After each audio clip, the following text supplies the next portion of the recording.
नमस्कार दोस्तों, कैसे हैं आप लोग। दोस्तों, हम लोग पढ़ रहे हैं परीक्षा अध्ययन 2023 की। दोस्तों, ये विज्ञान की परीक्षा अध्ययन है कक्षा 10वीं की। दोस्तों, इसमें से हमने आपको अध्याय 5 करवा दिया है, 4 करवा दिया है दोस्तों। और ये अध्याय 5 है दोस्तों। अध्याय 4 के वीडियो का लिंक मैंने डिस्क्रिप्शन में दे दिया है दोस्तों, वो वीडियो भी आप देख लीजिएगा दोस्तों। तो चलिए दोस्तों, आज अध्याय आप हम 5 करेंगे। पर दोस्तों, इसमें अध्याय 5 दिया हुआ नहीं है, इसमें आज अध्याय 6 करवाएंगे हम, इसीलिए इसमें दिया हुआ है दोस्तों अध्याय 5 तत्वों का आवर्ती वर्गीकरण। माध्यमिक शिक्षा मंडल मध्य प्रदेश भोपाल द्वारा शैक्षिक सत्र 2022-23 के लिए यह अध्याय पाठ्यक्रम से हटा दिया गया है। तो दोस्तों, इसीलिए हम आज अध्याय 6 करेंगे। ये हटा दिया है, तो अध्याय 6 करेंगे हम आज, जैव प्रक्रम। तो चलिए दोस्तों, वीडियो शुरू करते हैं। हमने पिछले वीडियो में आपको अध्याय 4 करवा दिया है, इस वीडियो का लिंक डिस्क्रिप्शन में दे दिया है आपको, आप जाके वीडियो देख लीजिए दोस्तों। और हमारे चैनल पर नए हैं तो हमारे चैनल को सब्सक्राइब कर लीजिएगा और लाइक कर दीजिएगा वीडियो को। और जल्दी से जल्दी आपके दोस्तों में, सभी दोस्तों में शेयर कर दिए वीडियो को, ताकि सभी बच्चे अपनी पढ़ाई घर बैठे कर सके दोस्तों। तो चलिए दोस्तों, वीडियो शुरू करते हैं। अध्याय 6 है जैव प्रक्रम वस्तुनिष्ठ प्रश्न। बहुविकल्पी प्रश्न। आमाशय का आंतरिक स्तर की हाइड्रोक्लोरिक अम्ल से रक्षा निम्न में किसके द्वारा होती है। तो इसका सही उत्तर है म्यूकस। दूसरा है भोजन नली का कौन सा भाग यकृत से पित्तरस प्राप्त करता है। शुद्रांत्र। तीसरा है चावल के पानी में कुछ बूंदे आयोडीन विलयन की डाली जाए तो विलयन का रंग नीला काला हो जाता है। इससे प्रदर्शित होता है कि यह चावल के पानी में उपस्थित है स्टार्च। प्रश्न नंबर ये चौथा है दोस्तों, भोजन नली के किस भाग में भोजन का पूर्ण पाचन हो जाता है। तो इसका उत्तर है शुद्रांत्र। अगला पढ़ते हैं। पांचवा है मनुष्य में वृक्क एक तंत्र का भाग है, वहाँ है उत्सर्जन। पादप में जाइलम उत्तरदायी है। जल का वहन पोषण के लिए आवश्यक है। ये सभी यानी ये कार्बन डाइऑक्साइड तथा जल, क्लोरोफिल, सूर्य का प्रकाश, ये तीनों दोस्तों। पायरुवेट का विखंडन कार्बन डाइऑक्साइड, जल तथा ऊर्जा देता है और यह क्रिया होती है। तो इसका उत्तर है माइटोकॉन्ड्रिया में। प्रकाश संश्लेषण की क्रिया पौधे के किस भाग में होती है। पत्ती। 10वां फेफड़े फुफ्फुस स्थित होते हैं वक्ष गुहा में। इसके उत्तर दिए हैं दोस्तों। रिक्त स्थानों की पूर्ति। वे सभी प्रक्रम जो सम्मिलित रूप से अनुसरण का कार्य करते हैं खालिस्तान कहलाते हैं। तो इसमें खालिस्तान में आएगा जैव प्रक्रम। ऊर्जा के स्रोत भोजन के बाहर से शरीर के अंदर ग्रहण करना खालिस्तान कहलाता है। पोषण। शरीर के बाहर से ऑक्सीजन का ग्रहण करना तथा कोशिकीय आवश्यकता अनुसार खाद्य स्रोत के विघटन में उसका उपयोग करना खालिस्तान कहलाता है। श्वसन। भोजन तथा ऑक्सीजन को शरीर के अंदर एक स्थान से दूसरे स्थान ले जाने के प्रक्रम को खालिस्तान कहते हैं। वहन या संवहन। शरीर में उपस्थित अपशिष्ट हानिकारक एवं विषैले पदार्थों का शरीर से बाहर निकालने का प्रक्रम खालिस्तान कहलाता है। उत्सर्जन। मछली के हृदय में खालिस्तान होस्ट होते हैं। 2 हर पौधे अपना खालिस्तान स्वयं बनाते हैं। भोजन। वायवीय श्वसन खालिस्तान की उपस्थिति में होता है। वायु। अगला पढ़ते हैं। सत्य असत्य। मनुष्य में दोहरा परिसंचरण होता है। सत्य। बायां अलिंदा शरीर के विभिन्न भागों से आए ऑक्सीजनिक रक्त को ग्रहण करता है। असत्य। बायां नीला ऑक्सीजनित रक्त को शरीर के विभिन्न भागों में प्रेषित करता है। सत्य। बायां अलिंद ऑक्सीजनित रक्त को दाएं नीलय में प्रेषित करता है। असत्य। दायां अलिंद ऑक्सीजनित रक्त को शरीर के विभिन्न भागों से आने पर ग्रहण करता है। सत्य। सही जोड़ी बनाइए। स्तंभ अ स्तंभ। तो नेफ्रॉन, इसका आएगा दोस्तों वृक्क की संरचनात्मक इकाई। भोजन का स्थानांतरण फ्लोएम। रक्त का थक्का बनना प्लेटलेट्स। अनॉक्सीकृत रक्त शिराएं। स्तंभ दूसरा है ये। स्वपोषी पोषण तो इसमें आएगा हरे पौधे। विषम पोषी पोषण तो इसका आएगा हिरण। परजीवी पोषण झोंक लिंच। भोजन का रिक्ताओं में पाचन पेरामीशियम। अगला पढ़ेंगे। तीसरी सही जोड़ी है इसमें ट्रिप्सिन। ट्रिप्सिन का आएगा दोस्तों पेनक्रियाज। एमाइलेज। एमाइलेज का आएगा दोस्तों इसमें लार सालीवा। पित्त बाइल। पित्त बाइल का है दोस्तों इसमें option number B liver. Pepsin. Pepsin का है इसमें आमाशयी ग्रंथि। अगला पढ़ेंगे। एक शब्द वाक्य में उत्तर। सौर प्रकाश एवं क्लोरोफिल की उपस्थिति में कार्बन डाइऑक्साइड एवं जल के संश्लेषण के फलस्वरूप ग्लूकोज बनने की प्रक्रिया क्या कहलाती है? तो इसका उत्तर है प्रकाश संश्लेषण।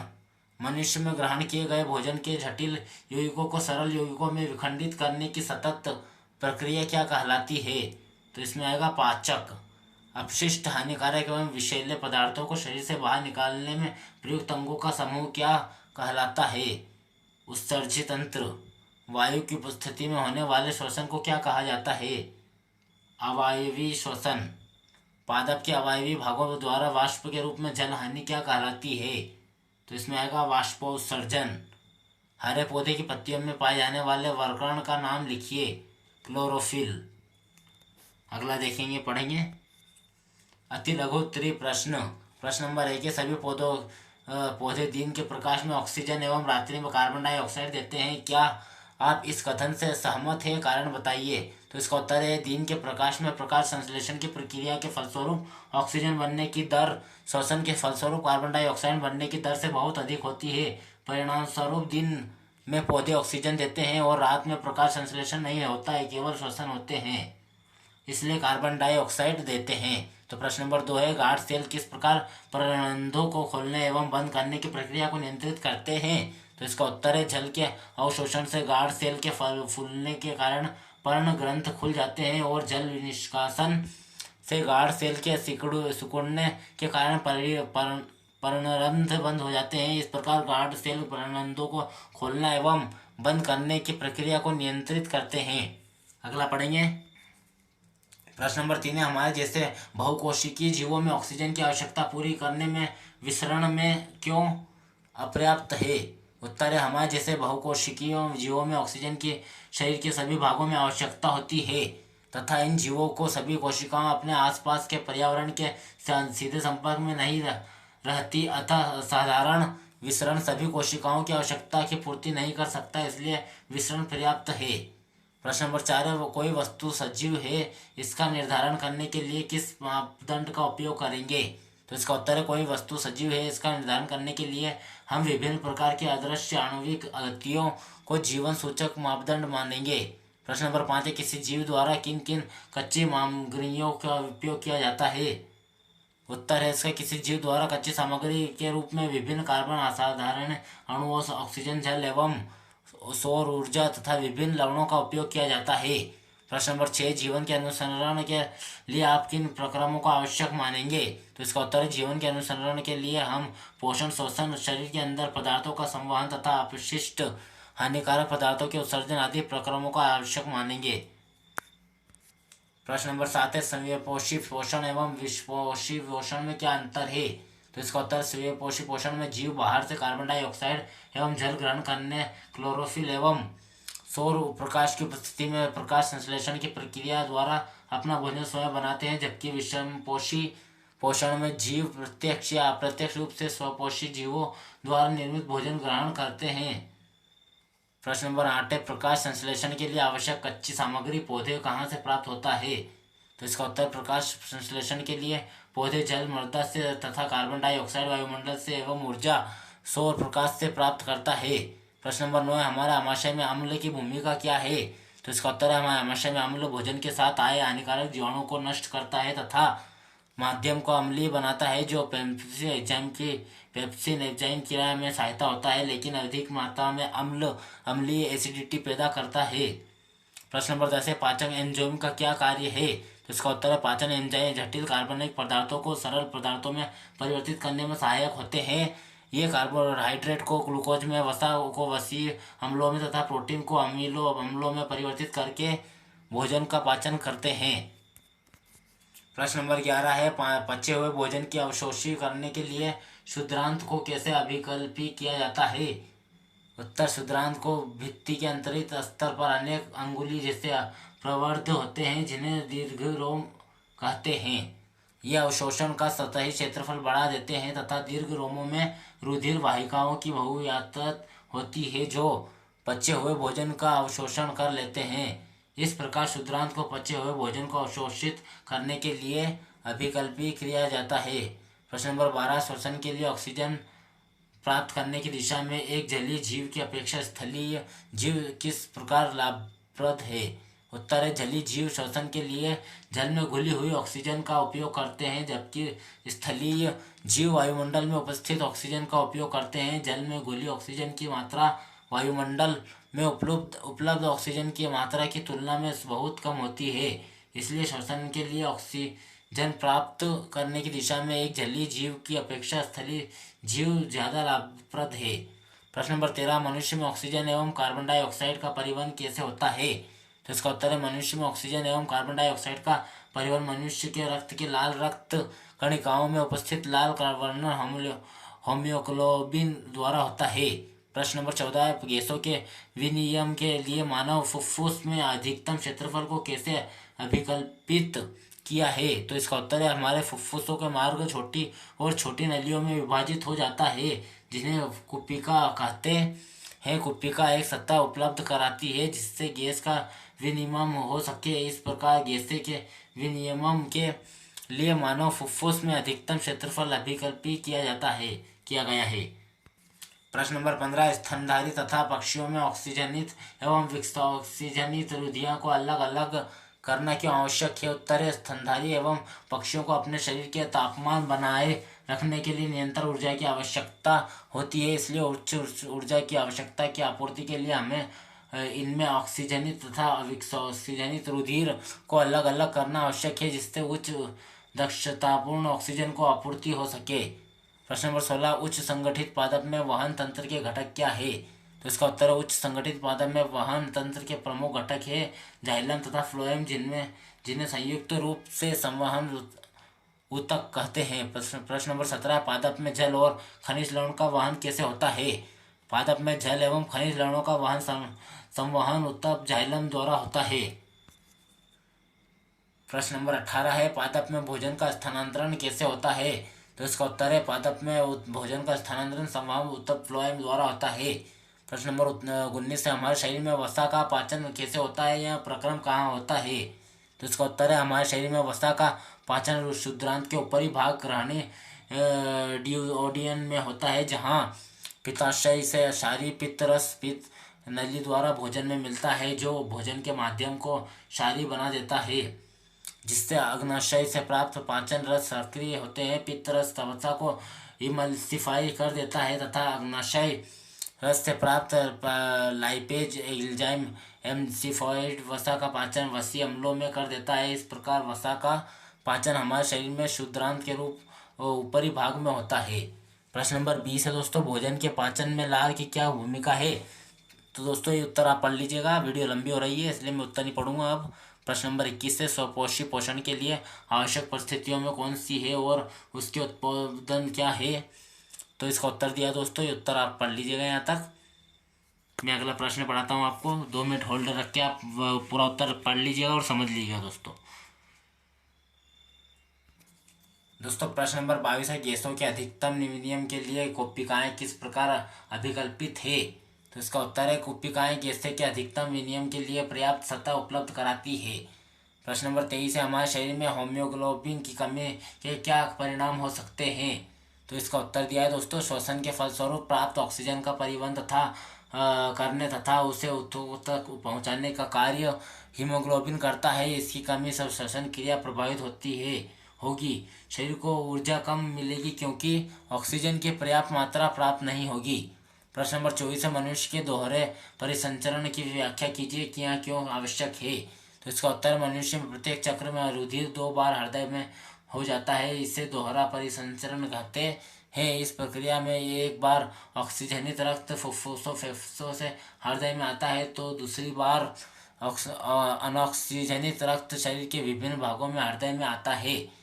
दोहरा परिसंचरण ऑक्सीजन एवं विऑक्सीजनित रुधिर को मिलने से रोकने में सहायक होता है, जिससे उच्च ऊर्जा की प्राप्ति होती है। प्रश्न नंबर 25, जाइलम तथा फ्लोएम में पदार्थों के वहन में क्या अंतर है? तो इसका उत्तर है जाइलम पदार्थों में जड़ों द्वारा मृदा से अवशोषित जल एवं खनिजों को पत्तियों तक पहुंचाने को लिए वह करते हैं, जबकि फ्लोएम पत्तियों द्वारा निर्मित खाद्य पदार्थों को पादप के विभिन्न भागों तक पहुंचाने के लिए वहन करते हैं।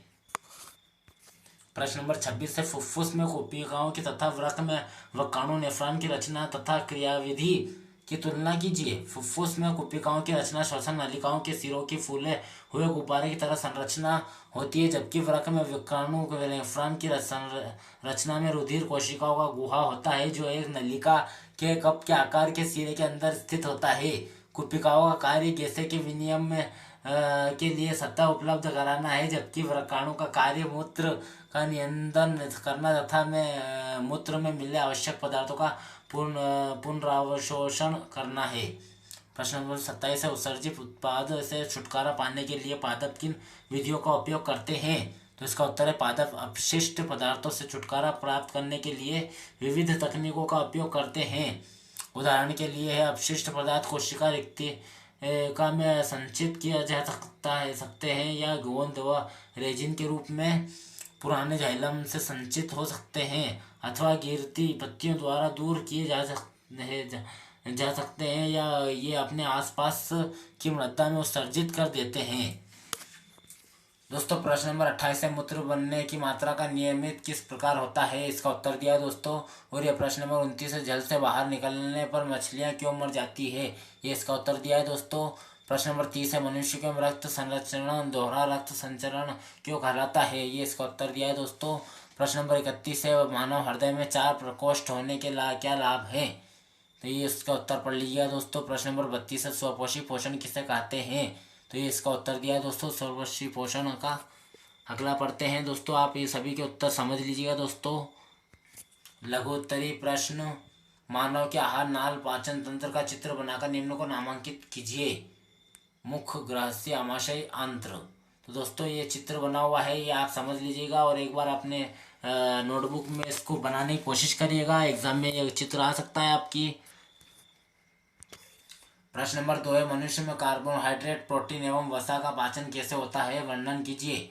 मानव में होने वाली पाचन क्रिया को समझाइए। तो ये इसका उत्तर दिया है दोस्तों पूरा 1 2 3। ये मुख गुहा में पाचन क्रिया, आमाशय में पाचन क्रिया, ग्रहणी में पाचन क्रिया। तो दोस्तों आप ये पढ़ लीजिएगा पूरा उत्तर। मैं अगला प्रश्न पढ़वाता हूँ। ये चौथा दिया है दोस्तों, शुद्रांत में पाचन। अब ये तीसरा प्रश्न है, मानव के श्वसन तंत्र का स्वच्छ नामांकित चित्र बनाइए। तो ये इसके चित्र मानव के शरीर का। तो दोस्तों ये नोट कर लीजिएगा आप, ये चित्र भी, ये भी आपके एग्जाम में आ सकता है। प्रश्न नंबर 4 दोस्तों, मानव हृदय के द्वारा रक्त के संवहन की प्रक्रिया समझाइए। मनुष्य के हृदय की कार्यविधि का वर्णन कीजिए। तो इसका उत्तर दिया दोस्तों मानव हृदय की कार्यविधि। तो दोस्तों ये पूरा उत्तर आप पढ़ लीजिएगा, मैं उत्तर नहीं पढ़ा पाऊंगा दोस्तों, वीडियो लंबी हो रही है इसलिए। प्रश्न नंबर 5 है, मानव के उत्सर्जन तंत्र का नामांकित चित्र बनाइए। तो ये हमने नामांकित चित्र बना दिया है दोस्तों उत्सर्जन तंत्र का। मैं अगला पढ़ाता हूँ दोस्तों। ये चित्र आप ये चित्र तो एग्ज़ाम में आता ही आता है दोस्तों, हर साल के एग्ज़ाम में चित्र जरूर आता है दोस्तों, आप इसको नोट कर लीजिएगा, ये वेरी इंपॉर्टेंट चित्र है। प्रश्न नंबर 6 है, मानव हृदय का व्यवस्थात्मक चित्र बनाइए। तो ये चित्र है दोस्तों, ये भी दोस्तों आपके एग्जाम में जरूर आएगा, इसे भी आप एक बार नोट कर लीजिएगा और बनाने की कोशिश करिएगा अपनी बुक में। प्रश्न नंबर 7 है, धमनी एवं शिरा में अंतर स्पष्ट कीजिए। धमनी एवं शिरा में अंतर, ये धमनी और ये शिरा दिया हुआ है, इसकी दीवारें मोटी मांसल तथा प्लास्टिक लचीली होती है। शिरा में इसकी दीवारें पतली तथा बिना लचक वाली होती है। इसमें फ्लूमेम संकीर्ण होता है, इसमें फ्लूमेम चौड़ा होता है। यहाँ हृदय से रक्त लेकर उसका संवहन संपूर्ण शरीर को करती है। यह संपूर्ण शरीर से रक्त को लेकर हृदय में एकत्रित करती है। फ्लोमनरी धमनी को छोड़कर शेष सभी धमनियां ऑक्सीजनित रक्त का संवहन करती है। और ये दिया है, फ्लोमनरी शिरा को छोड़कर शेष सभी शिराएं अनऑक्सीजनित रक्त का संवहन करती है। इसमें कपाट वाल्व नहीं पाए जाते हैं, इनमें कपाट वाल्व पाए जाते हैं। प्रश्न नंबर 8 है, प्रकाश संश्लेषण से के लिए पत्तियों में क्या क्या विशेषताएं होती है? तो इसका उत्तर दिया है दोस्तों। और ये प्रश्न नंबर 9 है, मानव के वाहन तंत्र के घटक कौन से हैं, इन घटकों के क्या कार्य हैं? तो इसका उत्तर दिया है दोस्तों। उत्तर आप पढ़ लीजिएगा ध्यान से, आप इसको याद कर लीजिएगा इस सभी प्रश्नों के उत्तर को दोस्तों, यानी कि इनको रटना नहीं है दोस्तों। ये सभी दोस्तों आप लोग एक एक बार भी पढ़ लेंगे, इनको सभी को समझना है उत्तरों को। प्रश्न नंबर 10 है, वायवीय एवं अवायवीय श्वसन में क्या अंतर है? कुछ जीवों के नाम लिखिए। अवायवीय श्वसन होता है, अवायवीय श्वसन एवं अवायवीय श्वसन में अंतर। तो दोस्तों अंतर दिया हुआ है अवायवीय श्वसन और अवायवीय श्वसन का।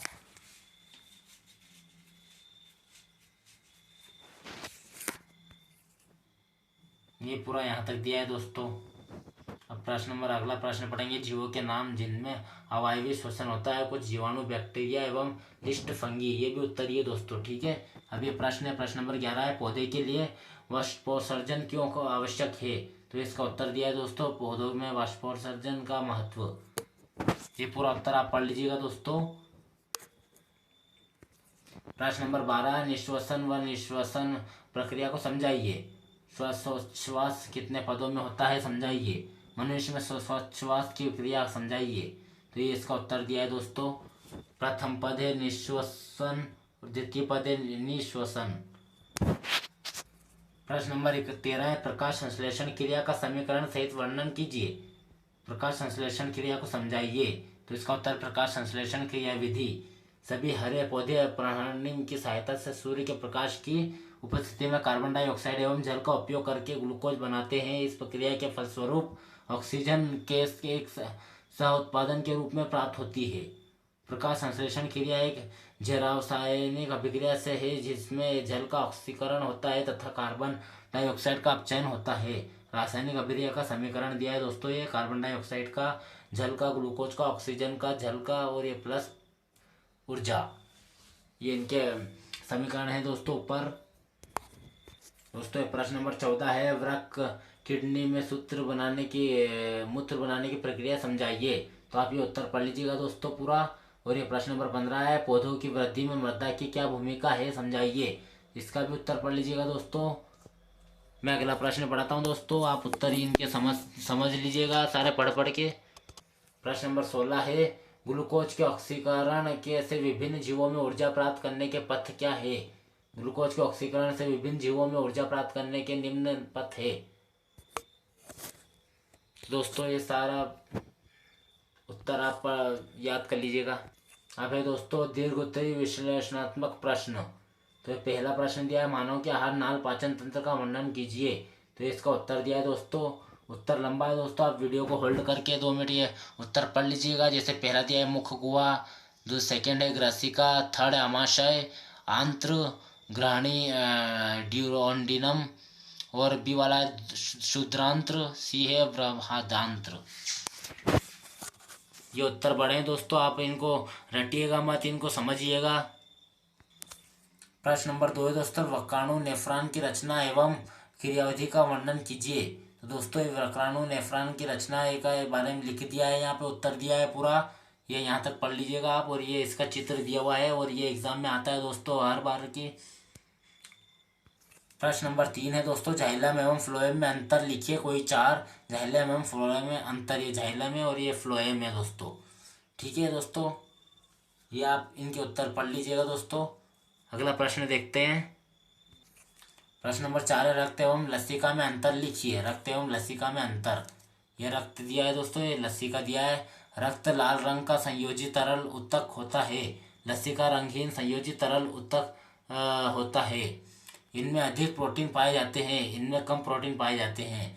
इसमें लाल रक्त कणिकाएं होती है, इसमें लाल रक्त कणिकाएं नहीं होती है। इसमें उत्सर्जी पदार्थ कम मात्रा में पाए जाते हैं, इसमें उत्सर्जी पदार्थ अधिक मात्रा में पाए जाते हैं। तो दोस्तों आज हमने अध्याय आपको 6 करवा दिया है, आपको अगले वीडियो में अध्याय 7 करवाएंगे दोस्तों। तो दोस्तों वीडियो अच्छा लगे तो वीडियो को लाइक कर दीजिएगा दोस्तों, और ये सभी क्वेश्चन आंसर आप अपने नोटबुक में नोट जरूर कर लिएगा, ताकि आपको ये सभी क्वेश्चन आंसर याद रहे, और इनको रट्टा मत मारिएगा दोस्तों। ये सब समझने वाले क्वेश्चन आंसर है दोस्तों। अगर जो आपने इनको समझ लिया है तो आपके एग्ज़ाम में आपके 50% नंबर पास हो जाएंगे दोस्तों।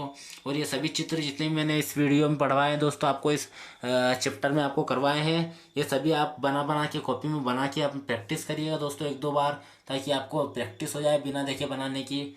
और दोस्तों अच्छा वीडियो अच्छा लगे तो वीडियो को लाइक कर दीजिएगा, और चैनल को सब्सक्राइब कर लेगा, और बेल आइकन को क्लिक कर दीजिएगा, ताकि हमारी हर नोटिफिकेशन आप तक जल्दी पहुंच जाए दोस्तों। और आपके सभी दोस्तों में वीडियो को शेयर कर दीजिए दोस्तों जल्दी से जल्दी, ताकि हमारे सभी बच्चे घर बैठे अपनी पढ़ाई पूरी कर सकें दोस्तों। तो चलिए दोस्तों अलविदा लेते हैं। जय हिंद, जय भारत। दोस्त, पढ़ना आसान मत समझना। पढ़ने के लिए आपके अंदर जुनून होना चाहिए। जिस लक्ष्य को आप सोचते हो उस लक्ष्य को पाने का जज्बा होना चाहिए। किसी स्टूडेंट ने बड़े कमाल की लाइन लिखी है कि राह संघर्ष की जो चलता है वही संसार को बदलता है। जिसने रातों से जंग जीती है वो एक दिन सूर्य बन के निकलता है। कि जितना कठिन संघर्ष होगा जीत उतनी ही शानदार होगी।